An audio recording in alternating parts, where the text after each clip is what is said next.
আব্দুল তুষার, ভারতের প্রধান বিরোধী দল ভারতীয় জাতীয় কংগ্রেস নেতা রাহুল গান্ধী লিখেছেন, আমাদের সশস্ত্র বাহিনীর জন্য গর্বিত, জয় হিন্দ। ভারতের রাজ্যসভার বিরোধী দল নেতা মল্লিকার্জুন খার্গে বলেছেন, আমরা তাদের সশস্ত্র বাহিনীর দৃঢ় সংকল্প এবং সাহসকে সাধুবাদ জানাই। পেহেলগাম হামলার দিন থেকে ভারতীয় জাতীয় কংগ্রেস স্পষ্টভাবে সীমান্তবর্তী সন্ত্রাসের বিরুদ্ধে যে কোনো সিদ্ধান্তমূলক পদক্ষেপ নেওয়ার জন্য সশস্ত্র বাহিনী এবং সরকারের সাথে দাঁড়িয়েছে। স্বরাষ্ট্রমন্ত্রী অমিত শাহ লিখেছেন, পেহেলগামে আমাদের নিরীহ ভাইদের নৃশংস হত্যার প্রতিক্রিয়া হলো অপারেশন সিন্দুর। পররাষ্ট্রমন্ত্রী এস জয়শঙ্কর তার বার্তায় বলেছেন, বিশ্বকে সন্ত্রাসবাদের বিরুদ্ধে শূন্য সহিংসতা দেখাতে হবে। সরকার বিরোধী দল সবাই আসলে এক লাইনে কথা বলছে, লাইন কিন্তু এদিক সেদিক না। মিয়ানমারের করিডোর ইস্যুতে বাংলাদেশের সব রাজনৈতিক দল অনেকটা একই সুরে কথা বলছে, কিন্তু সরকারের সুর কি রাজনৈতিক দলগুলোর সুরের সাথে একরকম মনে হয়েছে আপনার? প্রথমত, আপনার কণ্ঠস্বর খুবই মাফল, আমি পুরোপুরি বুঝতে পারছি না আপনার প্রশ্ন। আশা করি আমার উত্তর আপনারা শুনতে পাচ্ছেন। জি, শুনতে পাচ্ছি। আমি যতটুকু বুঝেছি সেখান থেকে উত্তর দেই। আপনাদের কণ্ঠস্বর খুবই মাফল, আমার ধারণা যে কোনো একটা লাইন শর্ট আছে।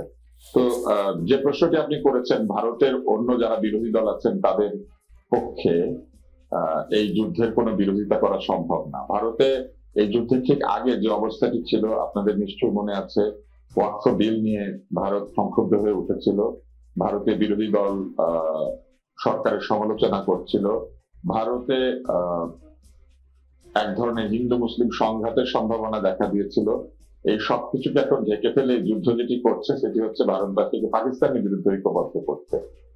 ফলে এই যুদ্ধের পেছনে একটি রাজনৈতিক উদ্দেশ্য আছে, এইভাবে আক্রমণ চালানো এবং এই আক্রমণের মধ্যে দিয়ে ভারতের বিরোধী দলগুলিকে এক ধরনের চুপ করিয়ে দিয়ে ভারতের অভ্যন্তরীণ সমস্যাগুলি থেকে মিডিয়ার দৃষ্টি সরিয়ে নিয়ে সকল দৃষ্টি সীমান্তবর্তী পাকিস্তান এবং ভারতের যে অঞ্চলগুলি আছে সেখানে সরানো দিয়েছে।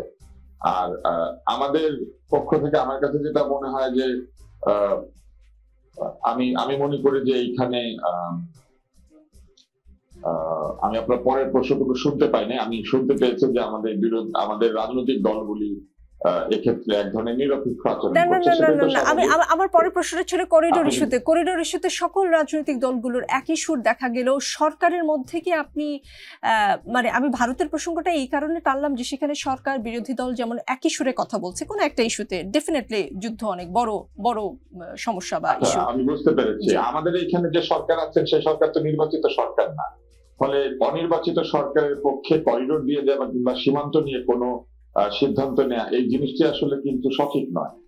একটি নির্বাচিত সরকার জনগণের ভোটের মধ্যে এসে রাজনৈতিক ভাবে সরকার এবং বিরোধী দল, ঠিক যেভাবে ভারতে আপনারা দেখছেন যে মোদীর বিজেপি এবং রাহুল গান্ধী কংগ্রেস সহ অন্যান্য যে দলগুলি আছে তারা রাজনৈতিক দল, তারা নির্বাচন করেছেন এবং নির্বাচনের মধ্যে দিয়ে সংসদে তাদের প্রতিনিধিত্ব আছে, তারা একসঙ্গে আলোচনা করে এই যুদ্ধের ব্যাপারে সিদ্ধান্ত নিতে পারছেন। কিন্তু আমাদের এখানে সীমান্তে করিডোর দেওয়া কিংবা যে কোনো ধরনের সীমান্ত সিদ্ধান্ত অথবা আন্তর্জাতিক চুক্তির সিদ্ধান্ত অন্তর্বর্তী সরকার কোনোভাবেই আসলে নেওয়া উচিত নয়। এই কারণে যে অন্তর্বর্তী সরকারের কিন্তু কোনো ভোটের মাধ্যমে সকলের ম্যান্ডেট নাই, অন্তর্বর্তী সরকারের কোনো বিরোধী দল নাই, অন্তর্বর্তী সরকার কারোর সঙ্গে আলোচনার সেই জায়গাটি করেন নাই।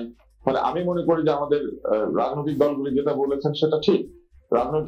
এই ধরনের সিদ্ধান্ত রাজনৈতিক দলই নেবেন এবং জনগণের ভোটে নির্বাচিত সংসদে আলোচনার ভেতর দিয়ে সিদ্ধান্তগুলি আসা উচিত। এই ধরনের সিদ্ধান্ত কোনোভাবেই অন্তর্বর্তী সরকারের দায়িত্ব হতে পারে না। অন্তর্বর্তী সরকারের কাজ হচ্ছে যথাযথ সংস্কারের মাধ্যমে নির্বাচিত সরকারের কাছে দায়িত্ব হস্তান্তর করা। অন্তর্বর্তী সরকারের কাজ নয় টেন্ডার ছাড়া কোনো জায়গায় কোনো অপারেটরকে নিয়োগ করা।